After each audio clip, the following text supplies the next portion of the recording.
Salut à tous! Aujourd'hui, on va parler de 3 domaines ou 3 piliers auxquels il est important de rester toujours connecté.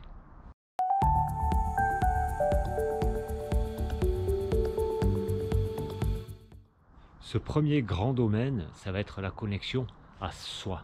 Être connecté à soi pour réussir à sentir quels sont mes besoins, quelles sont mes envies, de quoi j'ai envie de nourrir ma vie, de quoi j'ai envie de me nourrir, et intellectuellement et physiquement aussi.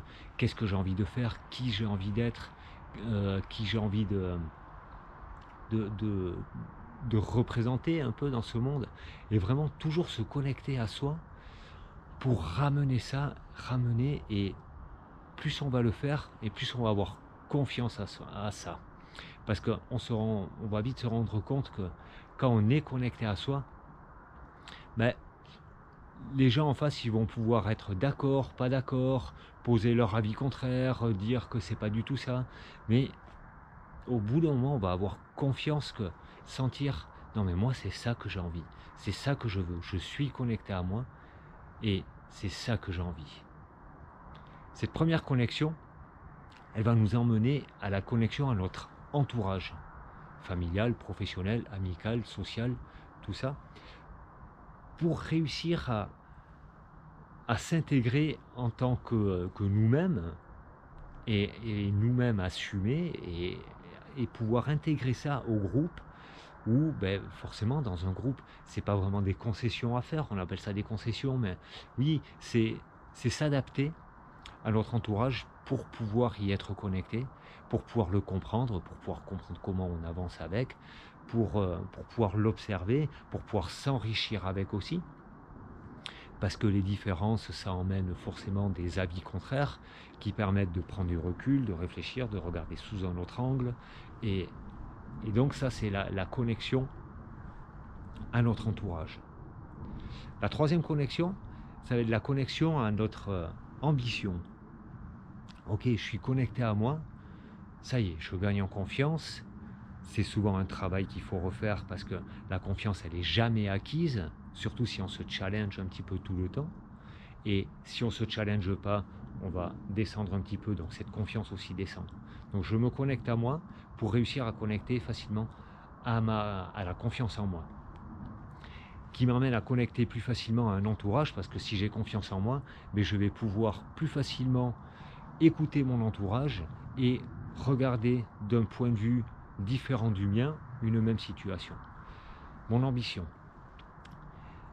Une fois que je suis connecté à mon ambition, et tout ça, mes deux premiers piliers m'emmènent vraiment vers ça, parce que j'ai plus confiance, parce que mon entourage, je le prends en considération, donc il m'aide, il me soutient aussi. Et donc je peux avoir des ambitions, à me dire, ok, je suis ici, c'est quoi mon soi désiré, de mon soi actuel à mon soi désiré. Et je peux y aller, et je peux faire des projets, et je peux imaginer des choses, même si parfois c'est très ambitieux. C'est ok. C'est ok de me dire, ma grande vision, ça serait quoi? J'ai envie de quoi? Si j'avais aucune limite, vers où j'irais, qui je serais? Ok, je vois ma vision, je suis connecté à mon ambition. Maintenant, quels sont les obstacles?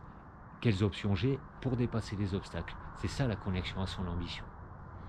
Voilà, donc les 3 piliers, à soi, à notre entourage, à notre ambition, à nos buts. C'est très important de rester toujours connecté à soi. S'il en manque un des 3, on va être dans le déséquilibre, et ça va bousculer les autres, ça va un peu les ralentir, ça va pas les nourrir comme ça va.